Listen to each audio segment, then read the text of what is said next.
they say be careful of what you wish for. Of course, local residents of Howey Center, Westmount, and Cox Heath might not have wished for it at all. And I'm talking about the new CBRM bus service routes in those neighborhoods. Hi, I'm Joe Ward of Boxer Shorts Media, and most citizens of the CBRM probably don't realize that we subsidize the operations of the local bus service via our property taxes. Although significant growth in transit revenue has happened due to the rapid growth of CBU student enrollment, we still have a transit rate component built into our tax bills. It's similar to the tax components for sewer and water service. If you have municipal sewer and water connections available, then you pay that additional property tax rate component. And if you don't have the services, then you don't pay. So for those who have transit service, they pay the transit tax rate add-on, and those who don't have the service don't pay. It's the same deal. Now, with the introduction of hourly transit runs to a couple of routes in Howey Center, Westmount, Cox Heath, back in August, those residents are now subject to the transit rate component, and they have to pay it. Now, there's no strong reason for a community to oppose bus service outside of taxpayer considerations.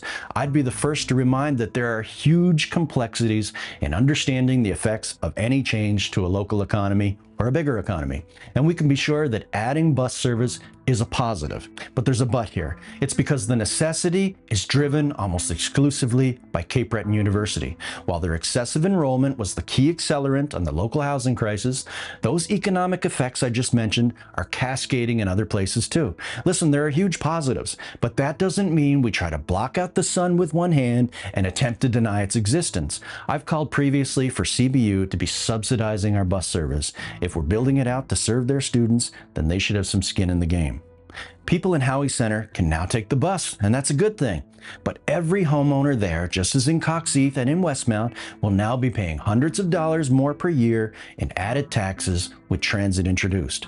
Now, with the exception of those who are renting out rooms in their homes for profit to students or locals displaced by CBU students taking over other rentals at higher rental rates than ever before in the CBRM, most homeowners won't feel as though they directly benefit from the new service, and certainly not from the increased tax bill.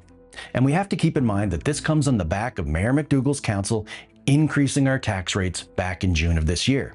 When you pay almost the highest rates of property tax in the entire country, you can really feel it when hundreds of dollars more per year are tagged onto your bill.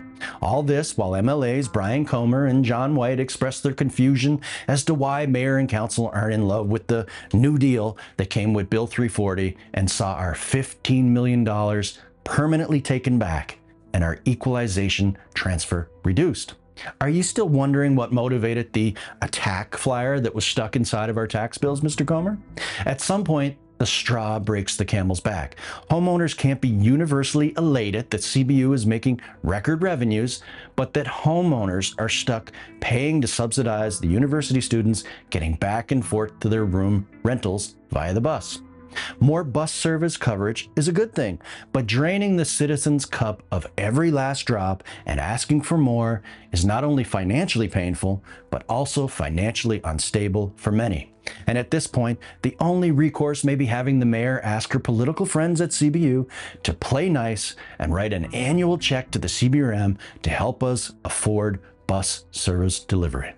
To make sure you don't miss out on any upcoming episodes, subscribe now to Boxer Shorts Media via your choice of YouTube or Facebook. Please hang up and try again.